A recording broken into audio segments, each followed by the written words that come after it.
toutes et à tous. C'est vraiment un grand plaisir pour moi d'être ici présent à Laval, notamment pour donner une conférence sur un thème qui est juste passionnant, en tout cas un thème qui me passionne depuis maintenant presque une vingtaine d'années, qui est le sujet de la prévision.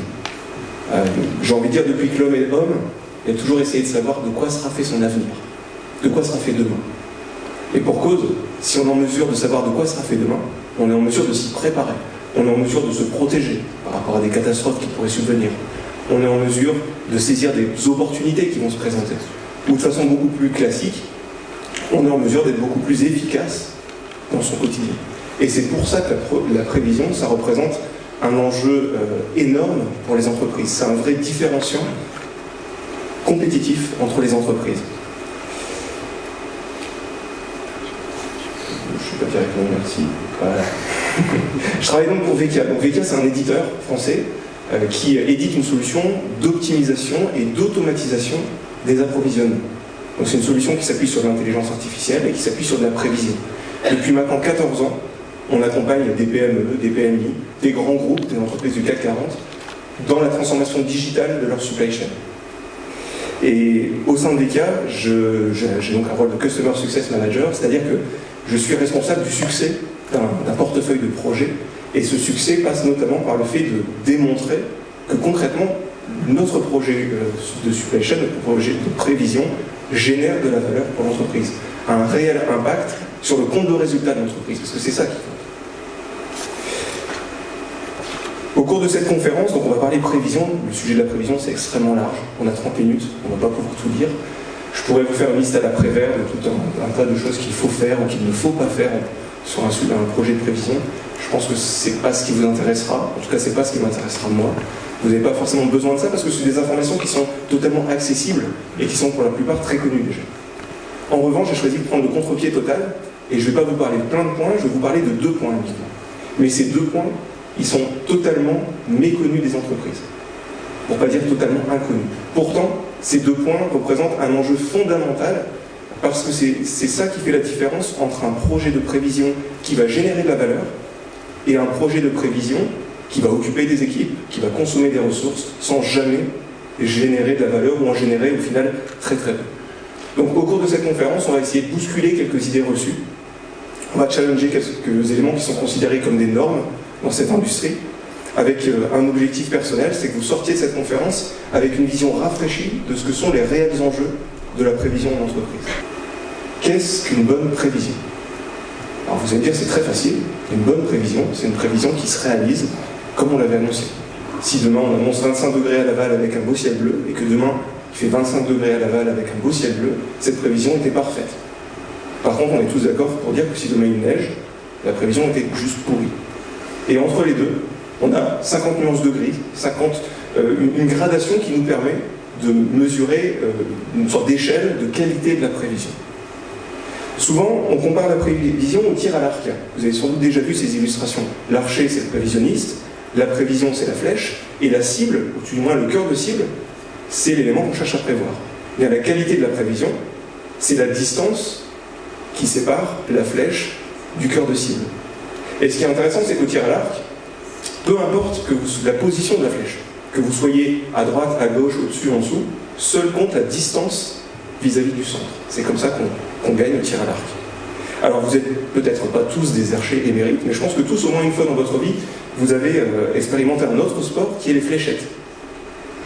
Quelle est la différence majeure, selon vous, entre les fléchettes et le tir à l'arc? Alors, il y a beaucoup de différences, vous allez me dire. Mais qu'est-ce qui ferait qu'un très bon archer serait un bien piètre joueur de fléchettes?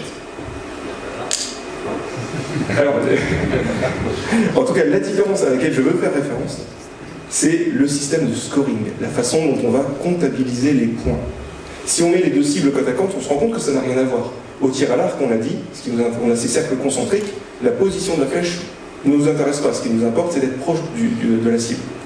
Aux fléchettes, c'est pas ça du tout. On a différentes zones et chacune de ces zones nous apporte différentes récompenses, différents points. Bien évidemment, aux fléchettes, si vous tapez dans le mille, vous gagnez beaucoup de points. Mais c'est aussi une zone qui est extrêmement dangereuse. Un mini écart et vous tombez dans une zone qui vous rapporte 1 point. Je vais vous donner une astuce, si vous voulez gagner aux échecs, c'est surtout pas le centre qu'il faut viser. Il faut viser des zones qui statistiquement ont plus de chances de vous rapporter des points. Notamment, il y a cette zone qui est en bas à gauche, le 16, 7, 19. C'est un trio, c'est un tiercé gagnant, si vous voulez épater vos amis aux fléchettes. Mais en tout cas, c'est une zone qui est tolérante à l'erreur. Donc même si vous n'êtes pas 100% fiable, en visant cette zone, vous allez marquer des points. Et c'est votre objectif aux fléchettes, c'est comme ça qu'on gagne. Donc pour gagner aux fléchettes, la meilleure stratégie, on le retient, c'est pas de viser le centre, c'est de viser les zones qui rapportent des points. On garde cette idée en tête parce qu'on va revenir sur cette notion. Alors maintenant, comment est-ce qu'on mesure la prévision en entreprise? On utilise une métrique qu'on appelle la forecast accuracy. C'est une métrique qui, comme au tir à l'arc, mesure la distance, l'erreur qu'on commet entre notre prévision et la réalité qu'on cherchait à prédire. Il y a des dizaines de métriques, de dizaines de formules utilisables pour la forecast accuracy. Et pour la petite histoire, beaucoup se contredisent entre elles. Elles insistent toutes sur des typologies d'erreurs différentes. On a la MAD, la MAPE, la WAPE, la WMAPE, tous des acronymes, et ils ont tous un A à l'intérieur. Ce A, il signifie absolute, valeur absolue. Ça signifie que lorsqu'on mesure l'erreur, on se désintéresse totalement de son signe, qu'on est surestimé, sous-estimé, c'est pas notre problème. Ce qui nous intéresse, c'est la distance, l'erreur absolue. Mais revenons aux fondamentaux. Pourquoi est-ce qu'on fait de la prévision en entreprise? Est-ce que c'est pour avoir une fiabilité sur le fait d'annoncer quelque chose? Non. Aujourd'hui, si on fait de la prévision d'entreprise, c'est pour nous aider à prendre de meilleures décisions. C'est pour ça qu'on fait de la prévision. La prévision elle-même, elle n'a pas de valeur. Sauf si vous êtes Météo France et que vous vendez votre prévision auprès d'entreprise. Mais sinon, cette prévision, ce n'est qu'un calcul intermédiaire.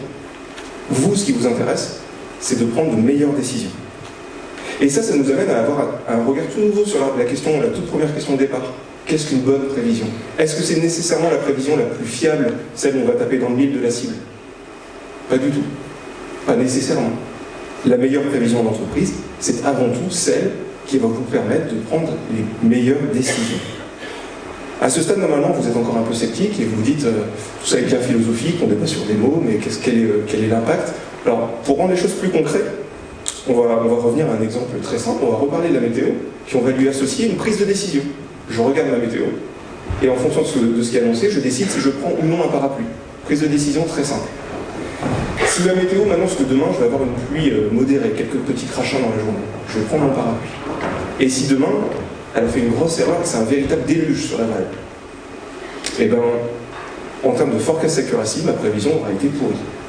Pourtant, en termes de prise de décision, ma prévision était totalement adaptée. Elle m'a permis de prendre un parapluie, je suis rentré chez moi sec. Si à l'inverse, ma prévision m'annonce que demain le ciel va être couvert, il y a des menaçants mais que ça ne pleuvra pas, et que le lendemain on a un léger crachat. En termes d'erreur de forecast accuracy, c'est pas grand chose, on ne s'est pas trompé de beaucoup. Par contre, j'ai pas pris mon parapluie, je suis rentré chez moi trempé et j'étais pas content. Donc ça, clairement, dès lors qu'on a une prise de décision, la qualité d'une prévision, elle doit se mesurer au travers de la qualité de la décision qui est prise. Ça, c'est un point vraiment essentiel. La fiabilité, la forecast accuracy en tant que telle, en entreprise, c'est pas ça qui nous intéresse, c'est pas ça qui doit nous motiver. Or, aujourd'hui, toutes les approches qu'on retrouve en entreprise, elles partent d'un même principe. Meilleure est ma forecast accuracy, meilleure est ma prévision. Meilleure est ma prévision, meilleures sont mes décisions. Meilleures sont mes décisions, meilleures sont les conséquences pour mon entreprise. C'est aujourd'hui considéré comme un fait, comme une vérité absolue. Pour autant, c'est pas le cas. C'est pas du tout comme ça que ça marche. Et ce qui est fou, c'est qu'il y a énormément de papiers scientifiques qui ont été publiés sur la question, qui se sont intéressés aux liens qui existent entre la fiabilité, la forecast accuracy et la réelle contribution à la valeur. Et elles ont toutes abouti à la même conclusion. C'est que ce lien, il est loin d'être aussi évident qu'on l'imagine. Mais le problème, c'est que ces publications sont totalement méconnues des entreprises qui continuent de s'appuyer plus ou moins aveuglément sur cette notion de forecast accuracy. Alors pour aider à mettre tout ça en évidence, chez Leka, on a mené une étude, nous aussi. Alors, dans le monde réel, par exemple en supply chain, lorsqu'on fait une prévision, souvent, c'est pour optimiser des stocks. On prend des décisions d'approvisionnement, certains niveaux de stock. Et ça génère des coûts pour l'entreprise. Des coûts de possession de stock, des coûts de rupture de stock si j'en ai pas assez. Ce qu'on a fait, c'est qu'on a créé un jumeau numérique qui modélise exactement cette prise de décision et l'évaluation des coûts. Et puis ce jumeau numérique, on l'a nourri avec des prévisions, avec différentes prévisions. On s'est tourné vers une compétition fort connue des prévisionnistes, qui est la compétition M5, qui est une compétition internationale où des prévisionnistes du monde entier se sont challengés pour générer les meilleures prévisions dans un contexte retail pour Walmart. On a 10 magasins, 3049 articles, 28 jours de prévision. et on a 75 prévisions différentes qui ont été rendues publiques. Au total, ça fait à peu près 63 millions de prévisions différentes. Donc on a pris ces prévisions, on les a injectées dans notre digital twin, et puis on a mesuré la forecast accuracy de ces prévisions, et puis on a mesuré le coût généré par ces prévisions, puis on a essayé de mesurer la corrélation entre les deux. Est-ce qu'effectivement ce lien existe et est présent? Ce qu'on a mesuré, ce qu'on a obtenu, c'est ça, 25%. 25% de corrélation entre la fiabilité, la forecast accuracy, toutes métriques confondues, et la prise de décision finale. Et ça, c'est ultra grave. Ça veut dire que vous pouvez améliorer votre forecast accuracy, en être ravi, et à cause de cela, prendre des décisions qui sont bien pires pour votre entreprise. Ça veut dire que vous pouvez dégrader votre forecast accuracy et à cause de ça vous faire virer, et grâce à cela, avoir de meilleures décisions pour votre entreprise. Est-ce que vous seriez à l'aise de conduire un véhicule dont les roues sont corrélées à 25% avec le volant? Vous vous tournez à droite et le véhicule va tout droit, ou à gauche, c'est aléatoire. On refuserait de montrer dans un tel véhicule. Pourtant, aujourd'hui, c'est comme ça que sont pilotées nos entreprises, dès lors où il y a une dimension de prévision, parce qu'on s'appuie sur cette forecast accuracy. Alors vous vous dites, mais comment c'est possible? Parce que c'est quand même gros tout ça. Alors on va prendre un exemple. Comment c'est possible? Ça c'est vous. On va prendre un exemple. Imaginons, donc on reprend, alors il y avait également une animation, donc je vais vous décrire étape par étape. Mais imaginons qu'on prenne une décision d'approvisionnement et qu'on fasse 10% d'erreur. Sur la partie haute, on regarde juste la forecast accuracy. On a deux cas, 10% d'erreur en trop, 10% d'erreur en sous-estimation. On aura exactement la même forecast accuracy. On a dit, ce qui nous intéresse, c'est la valeur absolue. Alors, que ce soit positif ou négatif, la métrique ne nous aidera pas. En revanche, si on regarde la balance des décisions en dessous, ça n'a rien à voir. Si on a surestimé de 10%, admettons qu'on a peut-être 10 000 euros de stock en trop, bah ça n'aura pas du tout les mêmes conséquences que si on manque de produits. Si on a 10 000 euros de stock en trop, ce stock, bah, c'est du BFR supplémentaire, c'est du stock pour lequel il va falloir trouver une place, il va falloir l'assurer, il y aura peut-être de l'obsolescence sur ce stock. Tout ça, ça a un coût. En règle générale, c'est estimé à 20 à 30% par an de la valeur d'achat. Donc ça veut dire que ça vous coûte 40 à 60 euros par semaine. En face, si vous avez le cas inverse, si vous avez sous-estimé la prévision de l'ordre de 10%, et que vous margez 50% pour faire ça dans les calculs, ça veut dire que vous avez perdu 20 000 euros de chiffre d'affaires. Ça veut dire que vous avez déçu vos clients, ça veut dire que vous avez perdu 10 000 euros de marge brute. D'un côté, 10%, dans les deux cas, vous avez 10% d'erreur, la même forecast accuracy, mais des conséquences qui n'ont rien à voir. On comprend vraiment que la forecast accuracy est conséquence de la décision, valeur pour l'entreprise, c'est deux notions qui sont totalement séparées. Et on ne peut pas optimiser l'AFA en espérant optimiser ces décisions dans l'entreprise. Alors ça, c'est intéressant, mais pour quel gain, me direz-vous? Ben pour le déterminer, on a continué notre étude sur les coûts d'approvisionnement avec la compétition M5, et on a pris chacune des métriques de FA. Pour chaque métrique de FA, on a choisi les 5 meilleures prévisions d'après cette métrique, et puis on a estimé quels étaient les coûts moyens. Voilà, donc voilà ce qu'on a obtenu comme résultat. Et évidemment, on a ajouté une nouvelle métrique, celle qui est tout à droite, qui est une métrique qui, elle, tient compte, simule la décision, tient compte des potentielles conséquences en termes de coûts. Et ce qu'on remarque, c'est dès lors où on quitte la FA et qu'on se met à optimiser ce qui est réel, ce qu'on cherche vraiment à optimiser dans l'entreprise, eh bien on peut vraiment changer la donne, et notamment, en l'occurrence, avoir 10 à 35% d'économie sur les coûts d'approvisionnement, donc un impact considérable. Donc si on conclut sur ce premier point, si vous souhaitez améliorer votre performance, et si vous pensez le faire au travers de la prévision, c'est un excellent choix, c'est vraiment un bon levier. C'est pas le seul, on va le voir juste après, mais c'est un très bon choix. Maintenant, vous devez faire un choix. Et n'oubliez pas, vous êtes des entreprises. Votre objectif, ce n'est pas la fiabilité, même si c'est ce que dit la norme, même si c'est comme ça que tout le monde mesure la qualité d'une prévision, ce n'est pas votre objectif. Votre objectif, vous, c'est de prendre de meilleures décisions, et c'est le seul et unique moyen pour vous de juger de la qualité d'une prévision. Alors maintenant, on l'a dit, si vous voulez améliorer votre performance, la prévision, c'est un axe, mais ce n'est pas le seul. Il y en a un deuxième, et ce deuxième levier, dans beaucoup de contextes, il est même encore plus efficace que de travailler purement sur la qualité de la prévision. Et pour ça, c'est très simple. Il suffit d'accepter la réalité. L'avenir, il est incertain. L'avenir, il n'est pas écrit à l'avance. Et quand on dit ça, en fait, ça change tout. Ça change quoi? Ben, ça change l'objectif de la prévision. On ne va plus écrire une prévision ou générer une prévision en vue de décrire ce qui va se passer demain. On ne saura jamais. On va plutôt générer une prévision en vue de décrire ce qu'il pourrait se passer demain. Et ça, c'est extrêmement pertinent parce que le futur, il n'est pas écrit à l'avance, c'est toute la poésie de la vie. Rien n'est écrit à l'avance. Si vous prenez ne serait-ce qu'un dé, vous mettez les meilleures équipes de data science du monde, vous mettez les algorithmes les plus puissants, vous n'aurez jamais qu'une chance sur 6 de prédire ce qui va se passer. Alors en entreprise, on ne cherche pas à modéliser des phénomènes qui sont totalement aléatoires, fort heureusement, mais les phénomènes qu'on cherche à modéliser ont une composante aléatoire, et on ne peut pas la nier. Or aujourd'hui, à quoi ressemble votre prévision? Elle ressemble à ça. Elle ressemble à un chiffre unique. C'est ce qu'on appelle un point de prévision, ou une prévision déterministe. On décrit le futur, en fait, comme on a l'habitude de décrire le passé. La semaine dernière, j'en ai vendu 42, la semaine prochaine, j'en vendrai 42. Sauf que c'est des objets qui n'ont pas du tout la même nature. Le passé, il est écrit dans le marbre, le futur, non. Et en fait, quand on dit que la semaine prochaine, on va vendre 42, ce qu'on fait, c'est un pari. En fait, ça n'est qu'un scénario. Si votre prévision est bien faite, c'est le scénario le plus probable, mais ça ne reste que l'un des innombrables scénarios possibles. Et en général, si la prévision étant bien faite, vous avez une chance sur deux que ce soit plus que 42 ou que ce soit moins que 42. Et les chances que exactement 42 se produisent sont très très faibles. Par exemple, si ça suit une distribution de poissons, je me suis amusé à calculer, ça ferait 6% de chance. C'est-à-dire que 42, vous avez 6% de chance seulement que demain vous en vendrez 42. Vous avez 94% de chance que ce soit autre chose. Alors vous allez me dire, vous n'allez pas me dire ça tout de suite parce qu'il y avait quelque chose à dire avant. C'est pour ça d'ailleurs qu'aujourd'hui les prévisions elles sont autant décriées en entreprise. Ça se passe jamais exactement comme prévu. Et l'information la plus intéressante, au final elle n'est pas là. L'information la plus intéressante, c'est qui pourrait vous aider à prendre de bonnes décisions, c'est 42 plus ou moins quoi. Vous n'allez pas prendre les mêmes décisions si c'est 42 plus ou moins 1 ou si c'est 42 plus ou moins 42. Mais cette information, vous ne l'avez pas. Et c'est là que vous allez me dire, mais en fait, pourtant on arrive aujourd'hui à prendre des décisions en entreprise et puis bon, ça fonctionne quand même. C'est vrai parce que nos entreprises sont résilientes. Elles ont mis en place des mécanismes pour se protéger. Elles savent très bien que le forecast ne va pas se réaliser tel que prévu. Qu'il y a plein d'aléas et du coup il faut se protéger. Du coup, qu'est-ce qu'elles font?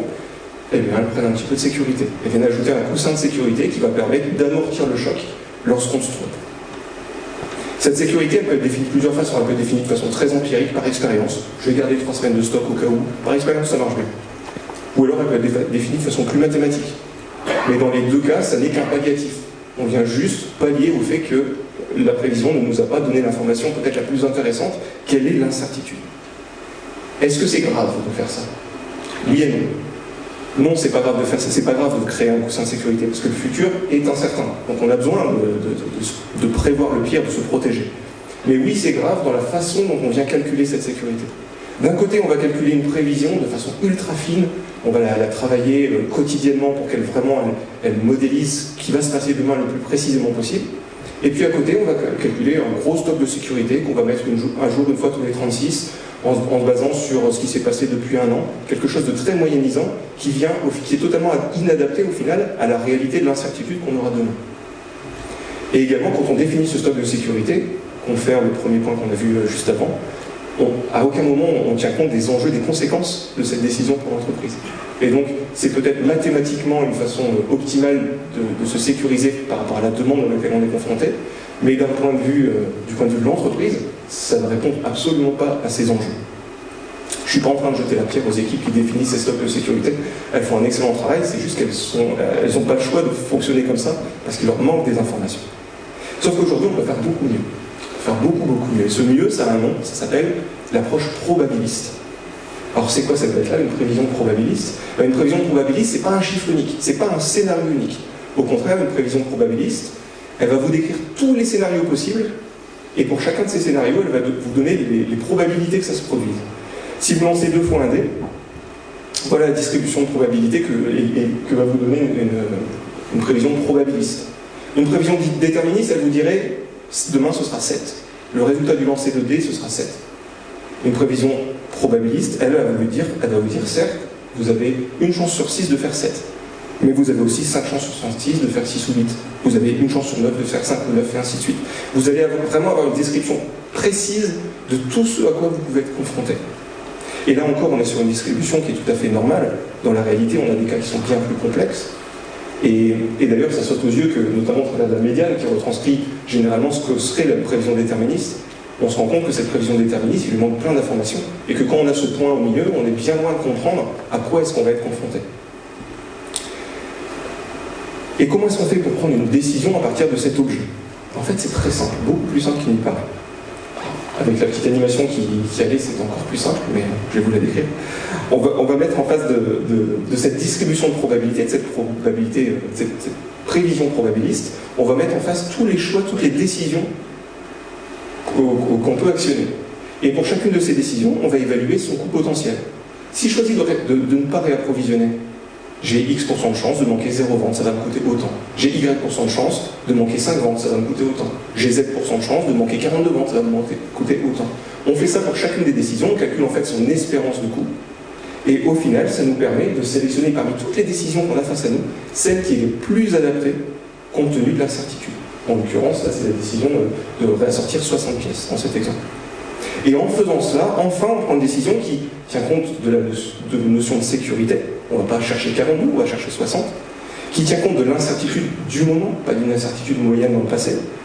On considère tous les futurs possibles et on tient compte des réels enjeux de l'entreprise. On a une décision qui est beaucoup plus raisonnée. L'avenir, il est incertain. Pourtant, on n'a pas le choix. Il faut bien qu'on prenne une décision aujourd'hui. Quelle est la meilleure décision à prendre, sachant que je sais ça, mais que je ne sais pas cela? La réponse à cette question, c'est la décision probabiliste. C'est à ça que ça sert. Et ça, c'est ce qu'on fait tous, vous et moi, tous les jours. De façon tout à fait naturelle, de façon inconsciente même. Vous voulez vous rendre à Paris. Vous avez différentes options. Je prends la voiture, je prends le train. Vous avez différents coûts associés à ces options. Le coût du billet, le coût du gasoil, le coût du péage. Vous avez différentes incertitudes. Et ces incertitudes, ce n'est pas une incertitude moyenne. Il y a une incertitude bien plus grande si j'arrive sur le périph' aux heures de pointe. Si je suis un jour de chassé croisé sur l'autoroute, que si je vais sur Paris en roulant de nuit. Évidemment, c'est pas du tout la même configuration. Et puis on a aussi des conséquences qui ne sont pas les mêmes en fonction de nos enjeux, nos fameux enjeux de l'entreprise. Si je vais à Paris parce que j'ai un super rendez-vous que je ne peux pas manquer avec un client essentiel, il ne s'agit pas que j'arrive en retard. Le coût d'arriver en retard est énorme pour moi. Si maintenant je vais à Paris pour visiter pour la 25e fois Montmartre, je peux me permettre d'arriver 1 heure de retard, ça ne va pas changer ma vie. Donc comment est-ce qu'on fait pour prendre une décision quand on est face à ça? Tout naturellement, on pèse les pour, les contre, on tient compte des risques, des conséquences, des enjeux, et puis on va peut-être décider d'arriver 2 heures plus tôt pour notre super rendez-vous, parce qu'on veut être sûr de ne pas arriver en retard. Et peut-être même si le rendez-vous est extrêmement important, qu'on va prendre un hôtel et qu'on va arriver la veille. Parce que c'est la sécurité qu'on aura jugée adaptée à notre besoin. Parce que ce qu'on fait tous naturellement, vous et moi, nos enfants, nos grands-parents, en permanence, c'est ce que nos entreprises doivent apprendre à faire pour prendre de meilleures décisions. Alors vous dites peut-être, c'est certes peut-être mieux modélisé, etc., mais ça a surtout l'air d'être une grosse usine à gaz. C'est beaucoup plus complexe de prendre une décision dans un contexte pareil. Alors c'est vrai que les probabilités, on n'utilise pas des mathématiques classiques, hein, on n'additionne pas des probabilités comme on additionne des chiffres. C'est vrai aussi qu'Excel ne sait pas gérer ça. En Excel, dans une cellule, vous saisissez un chiffre, vous ne saisissez pas une distribution de probabilité. Mais ça ne veut pas dire que c'est plus compliqué pour l'humain. Ça veut juste dire qu'il faut s'appuyer sur des outils différents, des outils qui ont été conçus autour de cette notion même de probabilité et qui vont permettre d'outiller les utilisateurs. Alors reste une question, qu'est-ce qu'on peut en espérer comme gain? C'est peut-être la question. Pour vous répondre très concrètement, on va revenir, ça c'est quel qu'on peut espérer comme gain. Pour vous répondre, on va revenir à l'expérimentation qu'on a faite avec la compétition M5 et ce fameux double digital. Vous vous souvenez de l'expérimentation? Ce qui est génial avec la compétition M5, c'est qu'il y avait 2 tracks. Je vous ai parlé des prévisions déterministes et de la façon dont on les a exploitées. Il y avait également un track probabiliste. C'est-à-dire qu'on a devant nous des dizaines de prévisions probabilistes qu'on peut exploiter et simuler. C'est ce qu'on a fait, vous vous en doutez bien. Et voici ce qu'on a obtenu en termes de résultats. Donc ça, ce sont les résultats sur la partie gauche, avant la grosse barre verte qui représente les résultats déterministes, ceux qu'on a vus tout à l'heure, les 10 à 35% d'économie. Les résultats du probabiliste, c'est la dernière barre verte. C'est-à-dire qu'on est en mesure de générer un gain de 21 à 48%, de diviser par 2, dans les cas les plus intéressants, les coûts d'approvisionnement, les coûts des décisions. Donc dans ce contexte d'étude, vraiment l'approche probabiliste a montré que de très loin, elle dépassait les meilleures des meilleures prévisions déterministes. On arrive tout doucement à la fin de cette conférence, donc il est temps de conclure. Comme on l'a dit en intro, la prévision c'est quelque chose qui fascine. Ça nous fascine depuis toujours, et puis prévoir c'est un avantage compétitif essentiel pour nos entreprises. En prévision, comme dans beaucoup d'industries, il y a des normes. Il y a des normes qui se sont établies avec le temps, Il y a des normes qui sont aujourd'hui acceptées par tous comme des vérités absolues et qui, en tant que telles, ne sont quasiment jamais remises en cause. Parmi ces normes, il y a 99% de normes qui sont totalement pertinentes. Mais il y en a quelques-unes qui mériteraient bien d'être remises au goût du jour, remises en perspective, parce qu'elles ne sont pas nécessairement adaptées à la réalité. Et donc il faut changer de perspective. On a partagé 2 conseils, 2 idées pour le faire. Des choses qu'on entend rarement, des choses qui pourtant font vraiment la différence entre un projet qui réussit et un projet qui coûte de l'argent. Le premier conseil, c'était de... Alors la police a un peu sauté, mais c'était de résister à l'envie d'aborder un projet de prévision sous l'angle de la prévision. Parce que ce n'est pas ce qui nous intéresse dans la prévision. Ce qui nous intéresse, c'est qu'elle nous permette de prendre de meilleures décisions. C'est ça qui génère de la valeur pour notre entreprise. Alors que mesurer sa fiabilité, soyons francs, ce n'est pas ce qui nous concerne en entreprise. Le deuxième conseil qu'on a vu, c'est le futur est incertain, acceptons-le. Arrêtons de vouloir à tout prix le réduire, le simplifier à un scénario unique. Il n'est pas écrit à l'avance. Et puisqu'on doit prendre des décisions alors que rien n'est écrit à l'avance, qu'il y a plein d'incertitudes, eh bien, évaluons objectivement les différentes options qu'on a sur la table, regardons les différents scénarios qu'on a face à nous et prenons la décision qui est la plus... Faisons un choix éduqué. Ne faisons pas un pari. Je pense qu'en entreprise, les enjeux sont trop importants pour qu'on accepte de jouer la roulette russe. Et enfin, tout ce qu'on a évoqué là, c'est pas réservé aux grands groupes. Les outils qui permettent d'implémenter cette technologie, de s'appuyer, sont existants, ils sont disponibles, packagés, simples d'utilisation, et ils sont accessibles à un très large panel d'entreprises, à commencer par des PME et des PMI. Aujourd'hui, au moment où on parle, il y a des réseaux de pharmacies, des pharmacies de quartier, qui utilisent cette technologie pour optimiser leur approvisionnement, pour même l'automatiser. À la clé, une optimisation de leur BFR, un meilleur chiffre d'affaires, un meilleur service à leurs clients. Au moment même où on parle, il y a des entrepôts logistiques, je ne vous parle pas d'Amazon, je vous parle d'entrepôts logistiques à taille humaine, à l'échelle d'une ville, de quelques dizaines d'employés à peine, qui utilisent cette technologie pour mieux dimensionner leur équipe et mieux planifier l'activité de la semaine. Donc c'est totalement accessible. Alors aujourd'hui, c'est à vous de choisir. C'est à vous de choisir, et c'est à vous seul de choisir ce que vous voulez faire de cette conférence. Est-ce que vous voulez en faire un non-événement, c'est votre droit, ou est-ce que vous voulez en faire la première étape vers une approche de la prévision qui soit enfin adaptée aux réels enjeux de votre entreprise? Merci.